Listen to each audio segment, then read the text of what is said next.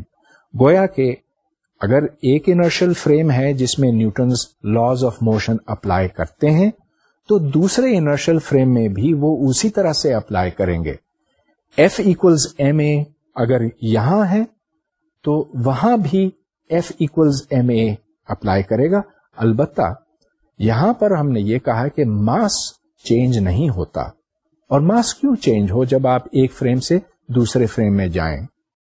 تو اگر نیوٹن کا قانون اس انرشیل فریم میں اور اس انرشیل فریم دونوں میں اپلائی کرتا ہے تو پھر آپ کس بنا پہ یہ کہہ سکتے ہیں کہ یہ فریم بہتر ہے اس فریم کے مقابلے میں؟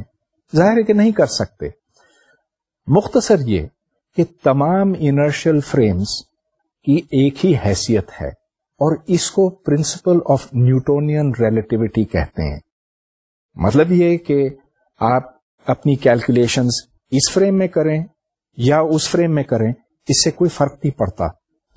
یہاں بھی نیوٹن لاز اپلائی کرتے ہیں، وہاں بھی کرتے ہیں. اب چلیے اس مسئلے کو ہم زیر غور لاتے ہیں روشنی کے حوالے سے. فرض کیجئے کہ آپ نے لیبارٹری میں روشنی کی رفتار نکالی ہے، کوئی ایکسپیریمنٹ کیا کہ روشنی کو کتنا وقت لگتا ہے ادھر سے ادھر جانے اور واپس آنے میں. تو اس سے ویلیو آپ نے نکالی 3 × 10⁻10 سینٹی میٹر پر سیکنڈ جو بھی. اب آپ روشنی کا وہ سورس، چلیے ٹارچ ہے، وہ ایک گاڑی کے اوپر رکھتے ہیں. گاڑی جب چلتی ہے تو کیا وہی 3 × 10⁻10 سینٹی میٹر پر سیکنڈ ناپا جائے گا؟ نیوٹن کی اگر آپ تھیوری قبول کریں تو پھر ہاں ایسا ہی ہو سکتا. اب ایک عرصے تک سائنٹسٹ نے یہ سوچا تھا، آج سے کوئی 150 سال پہلے تک، کہ روشنی کے لیے کوئی ذریعے کی ضرورت ہے.